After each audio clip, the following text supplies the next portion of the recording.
గోరంట్ల మాధవ్ గారు చేస్తున్నటువంటి చిల్లర పనులు చూస్తుంటే ఇలాంటి వ్యక్తులు అసలు వైఎస్ఆర్సీపీ పార్టీకి అవసరమా అన్న సందేహం కలుగుతున్నది. గోరంట్ల మాధవ్ గారు ఒక రాజకీయ నాయకుడిగా ఏ రోజు కూడా వైఎస్ఆర్సీపీ అన్న పార్టీకి ఎలాంటి మంచి చేయలేదు. మంచి చేయకపోగా ఎప్పుడూ ఈయన వల్ల పార్టీకి కష్టాలు, పార్టీకి చెడ్డ పేరు. ఒక పోలీస్ ఆఫీసర్గా ఉన్నటువంటి గోరంట్ల మాధవ్ గారిని తీసుకొచ్చి జగన్మోహన్ రెడ్డి గారు ఒక ఎంపీని చేస్తే ఒక రాజకీయ నాయకుడిగా గోరంట్ల మాధవ్ గారు ఫెయిల్ అయిపోయాడు. దారుణంగా ఫెయిల్ అయిపోయాడు.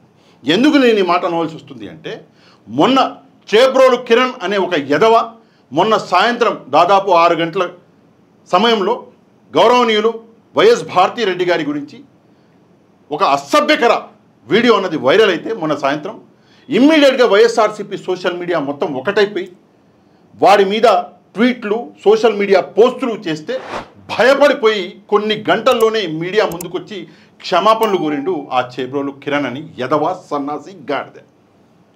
ఇమ్మీడియట్గా ప్రభుత్వం మీద కూడా వైఎస్ఆర్సీపీ సోషల్ మీడియా ఒక ప్రెజర్ క్రియేట్ చేసింది. అందువల్లనే టీడీపీ పార్టీ నుంచి ఆ యదవని తీసేసి ఆ యదవ మీద ఒక పోలీస్ కేసు బుక్ చేసి ఇమ్మీడియట్గా వాడిని అరెస్ట్ చేయడం జరిగింది. సరే, ఇది మంచి పని. వాడు ఒక మహిళ, ఒక ఎక్స్ సీఎం భార్యని అనకూడని మాట అంటూ ఇంకోలతో సంబంధం అంటకట్టే ప్రయత్నం చేస్తే వైఎస్ఆర్సీపీ సోషల్ మీడియా ఏం చేయాలో చేసింది. ప్రతి ఒక్కరూ ఒకటై ప్రభుత్వం మీద ప్రెజర్ క్రియేట్ చేసి సరే వారు అరెస్ట్ అయ్యిండు. పోలీసులు అరెస్ట్ చేసుకొని తీసుకెళ్తుంటే వైఎస్ఆర్సీపీ మీడియా చేసినటువంటి మంచి పనిని అప్రిషియేట్ చేయడం పోయి ఆ పని మీద బూడిద పోసిండు. ఎవరు అంటే గౌరవనీయులు మన గోరంట్ల మాధవ్ గారు. ఏం చేసిండు చూడండి.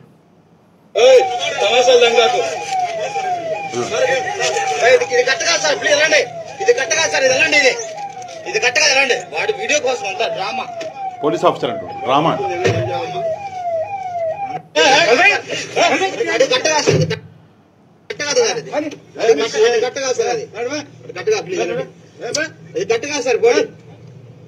చేబ్రోలు కిరణ్ అన్న సన్నాసిని పోలీసులు అరెస్ట్ చేసుకొని బండిలో కూర్చోబెట్టుకొని తీసుకెళ్తున్నారు. ఆ బండిలో వాడు కూడా ఉన్నాడు. ఉంటే కేవలం ఒక డ్రామా చేయాలన్న ఉద్దేశంతో, కేవలం మీడియాలో రావాలన్న ఉద్దేశంతో, కేవలం జగన్మోహన్ రెడ్డి గారి కళ్ళల్లో పడాలన్న ఉద్దేశంతో పోలీసు వాహనంలో ఉన్నటువంటి ముద్దాయిని కొట్టడానికి పోయింది మొగోడు. మళ్ళీ ఈయన కూడా ఎక్స్ పోలీసే. అక్కడ పోలీసు వాళ్ళు ఏమంటున్నారు ఇందాక నేను చెప్పిన చూపించారా, మళ్ళీ మీకు మాట వినండి ఏమంటున్నారు.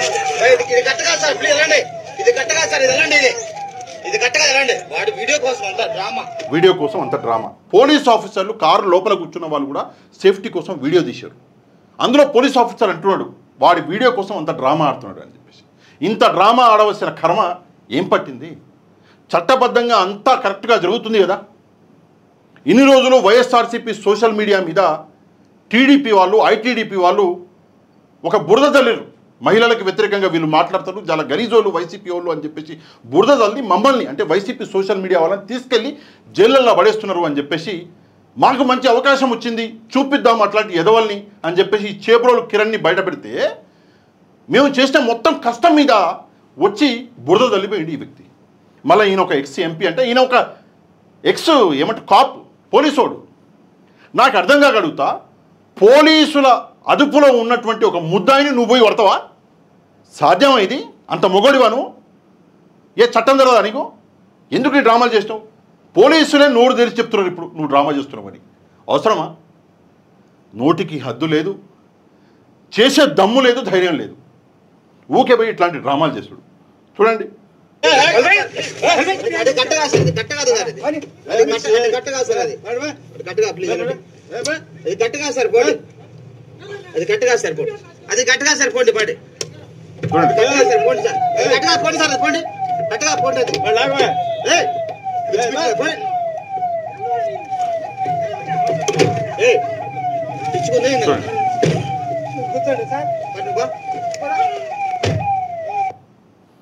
కష్టపడి సోషల్ మీడియా మొత్తాన్ని ఏకం చేసి నాలాంటోళ్ళు వీడియోలు చేసి ఈ చేబ్రోలు కిరణ్ లాంటి వ్యక్తుల వెనకాల ఉన్నటువంటి ఐటీడీపీని మేము ఈరోజు ఐటీడీపీ ముసుగు తీస్తే నువ్వు పోయి వాడి కొట్టబోయి మొత్తం విషయం మీద బురద జల్లేసి ఈరోజు ఏమంటున్నారు, అట్లాంటి ఎదవని అరెస్ట్ చేసినందుకు ఆ అరెస్ట్ వెనకాల మీడియా మాట్లాడలే, నువ్వు పోయి తనబోయినావు అని చెప్పేసి మాట్లాడుతారు, నువ్వు పోయి కొట్టబోయినావు అని చెప్పేసి మాట్లాడుతారు. నిన్ను తీసుకెళ్ళి అరెస్ట్ చేశారని చెప్పేసి మాట్లాడుతున్నారు. అసలు న్యూస్ ఏదైతే హైలైట్ అవ్వాలో, వైఎస్ భారతిరెడ్డి గారిని ఎంతగా అవమానించండు, ఎన్ని గలీజ్ మాటలు అన్నాడు అని చెప్పేసి ఆ న్యూస్ హైలైట్ అవ్వాలో, ఆ న్యూస్ అన్నది మొత్తం తీసుకెళ్ళి అటకెక్కిచ్చేసి పోలీసులు, మీడియా మొత్తం ఈరోజు సోషల్ మీడియా కూడా నీ అరెస్ట్ గురించి మాట్లాడుతుంది. నువ్వేదో తన్నినవంట పోయి మాట్లాడుతున్నారు. ఏమన్నా బుద్ధి ఉందా? ఇదా పద్ధతి? పోలీసు స్టేషన్లో లేదా పోలీసుల అదుపులో ఉన్నటువంటి ముద్దాయిని కొడతావా? పోలీసుగా ఉన్న నీకు చట్టం తెలియదా? ఒక ఎంపీగా పనిచేసిన నీకు రాజ్యాంగం మీద గౌరవం లేదా? సరే ఓకే, నువ్వు కొట్టబోయినావా, నీకు ఉక్రోషం మహిళలు అనగానే నీకు ఆగలేదు, అంతసేపు ఎంపీకినావు. మరి వాడు అక్కడనే గలీలలో తిరిగిండు, ఒక రోజు మొత్తం వాడు రోడ్డు మీద తిరుగుతున్నాడు, హాయిగా దర్జాగా తిరిగిండు. మరి అప్పుడు పోలేదు కొట్టనీకి నువ్వు? అప్పుడు దొరకలేదా నీకాడు? కొట్టేటోడివి అయితే, అంత పెద్ద మొగోడివి అయితే నువ్వు ఆడికే పోయకూడదు. పోలీసులు అరెస్ట్ చేసినాక వెయిట్ చేసి పోలీసుల అదుపులో ఉన్నోని పోయి తన్నాలా? మళ్ళీ అది కాకుండా పోలీసు వాహనాన్ని వెంబడించిండట ఈయన, వెనకాల కారేసుకొని.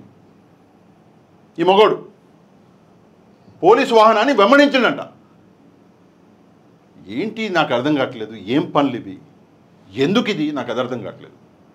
ఈరోజు నీ అరెస్ట్ని హైలైట్ చేస్తూ పడ్డ కష్టం అంతా వైసీపీ సోషల్ మీడియానే కాదు, ఇందులో ప్రతి ఒక్కరు సామాన్య ప్రజలు కూడా ఈ విషయాన్ని వ్యతిరేకించరు. ఒక ఎక్స్ సీఎం భార్యని, ఒక మహిళను పట్టుకొని ఇంతలా దారుణంగా మాట్లాడింది ఎదవా అని చెప్పేసి వ్యతిరేకించరు. వాళ్ళందరి కష్టాన్ని ఈరోజు బూడిదల పోసిన పన్నీరు చేసినావు కదా. నీలాంటి వాళ్ళని అసలు పార్టీలో జగన్మోహన్ రెడ్డి గారు ఎట్లా తీసుకున్నారో అది అర్థం కావట్లేదు. మళ్ళీ నీ అరెస్టుకు వ్యతిరేకంగా మళ్ళీ వైసీపీలో పెద్దోళ్ళు మాట్లాడడం, పోయిన దరిద్రం పోయింది, అరెస్ట్ చేసి తీసుకెళ్ళి లోపలేసి మక్కలు ఎరగొడితే అయిపోద్ది అని చెప్పేసి చేతులు దులుపుకోవడం మానేసి మళ్ళీ నిన్ను అరెస్ట్ చేసిన పోలీస్ స్టేషన్ ముందర నిలబడి వైసీపీ పెద్దలు మాట్లాడుతున్నారు. ఇది ఎక్కడిది? అంటే సోషల్ మీడియాలో మేము చేసిన కష్టం దాని గురించి మాట్లాడవా? మాట్లాడరా? కేవలం మీలో ఒకరిని అరెస్ట్ చేస్తే దాని గురించి మాట్లాడతారా? ఇది ఎక్కడ న్యాయం నాకు అర్థం కాదు. ఎందుకు ఈ డ్రామా? సరే ఆ విషయాన్ని పక్కన పెడితే నిన్ననే ఇంకో పని చేసిన మొగోడు, వినండి, కొంచెం జాగ్రత్తగా వినండి. ఆడళ్ళకు అక్క కాదు, మోళ్ళకు బావ కాదు లోకేష్ బాబు. అలాంటి వానికి జెడ్ కేటగిరీని ఇచ్చి సిఆర్పిఎఫ్ బలగాలను ఆయన దగ్గర పెట్టడం జరిగింది. ఆడోళ్ళకి అక్క కాదు, మొగోళ్ళకి బావ కాదా? అంటే ఆడోళ్ళకి అక్క అయితే జెడ్ ప్లస్ కేటగిరీ ఇస్తారా? మొగోళ్ళకి బావ అయితే జెడ్ ప్లస్ కేటగిరీ ఇస్తారా? అరే మంత్రి అయితే ఇస్తారు కదా. మరి నువ్వు అన్న మాటకి జెడ్ ప్లస్ కేటగిరీకి ఏమైనా మతలబు ఉందా? ఏమన్నా అసలు రిలేషన్ ఉందా? ఆయన మంత్రాన్ని ఇచ్చిండు, ఆడవాళ్ళకి అక్కని ఇవ్వలేదు, మొగోళ్ళకి బావాని ఇవ్వలేదు.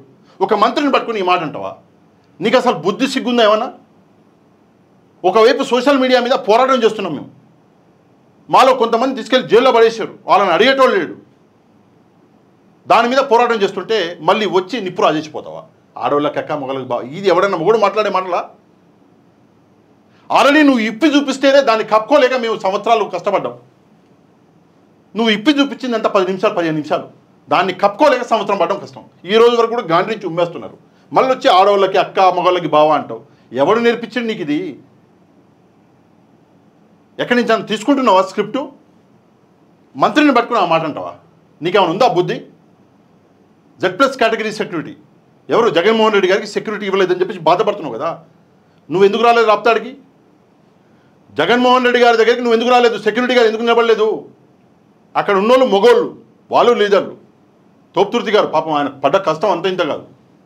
నువ్వు ఏడదొచ్చినావు అప్పుడు జగన్మోహన్ రెడ్డి గారిని కాపాడడానికి? నువ్వు రాలేకపోయినావు. అరే మండలి ఎలక్షన్లలో నువ్వు గాయపైపోయినావు, మాయమైపోయినావు, యాడికి పోయినావు? అక్కడ మొగతనం రాలేదా గుర్తు? ఆడవాళ్ళకి అక్క, మొగళ్ళకి బావ రాలేదా గుర్తు? పని ఉన్నప్పుడేమో పారిపోతావు. మీడియా ఏమంటారు, హైలైట్ కావాలంటే మీడియాలో న్యూస్ పేపర్లో ఫోటోలు రావాలన్నప్పుడేమో వచ్చి ఇట్లాంటి సందేశాలు ఇచ్చిపోతావా? పోలీసుల అదుపులో ఉన్న ముద్దాయిని కొట్టనికి పోతావా? ఏం చట్టం చదువుకున్నావా నువ్వు? నాకు అర్థం కాదు. అసలు నువ్వు ఎట్లా పోలీసుడి అయినావో నాకు అది కూడా అర్థం కావట్లే. నోటికి వచ్చినట్టు వాగుతావు, సంయమనం లేదు, ఒక నిబద్ధత లేదు, ఒక గౌరవం లేదు, మాట మీద పటిష్టత లేదు. నీకు గాలికి సీట్ వచ్చింది, ఎంపీ వై కూర్చున్నావు. ఇక ఒకసారి ఎంపీ అయితే ఆ పెన్షన్లు ఆ కథలు ఉంటూనే ఉంటాయి. ముందుగా ఇలాంటి వాళ్ళని బయటికి రానివ్వకండి. మాలాంటి వాళ్ళు పడే కష్టాన్ని గుర్తించండి. నిన్న మొత్తం కొట్టుకున్నాం ఆ ఎదవకి శిక్ష పడాలని చెప్పేసి. ఇంత చేస్తే మొత్తం దాన్ని సైడ్ ట్రాక్ చేసి డీరేల్ చేసేసి ఈ వ్యక్తి వచ్చేసి ఈరోజు మీడియాలో నిలబడ్డాడు. ఆ చేబ్రోలు కిరణ్ అనే వ్యక్తి గురించి మాట్లాడడం మానేశారు ప్రజలు, జనాలు. ఎందుకంటే ఈయన చేసిన రచ్చ, ఈయన గురించి మాట్లాడుతున్నారు. అరే ఫలానా మన ఎక్స్ ఎంపీ గారంట పోయి పోలీస్ స్టేషన్లో పోయి తన్నీడంట కదా అని చెప్పేసి ఈయన గురించి మాట్లాడుతున్నారు. బొచ్చు తన్నీడు అంతే తీసుకెళ్ళి మక్కలు ఎగొడతారు. ఏం చేసిండు అంటే డ్రామా చేసినాడు. పోలీస్ ఆయన అంటున్నాడు ఆ వీడియో కోసం డ్రామా చేస్తున్నాడు అని. ఇందాక చూపించాను మీకు. ఏం జరుగుతుంది పార్టీలో, ఎందుకని చెప్పేసి డిసిప్లిన్ లేకుండా పోయింది. కొంతమంది అయితే సీనియర్ మెంబర్లు పార్టీలో మంత్రులుగా పనిచేసిన వాళ్ళు ఒకటే పెట్టుకున్నారు.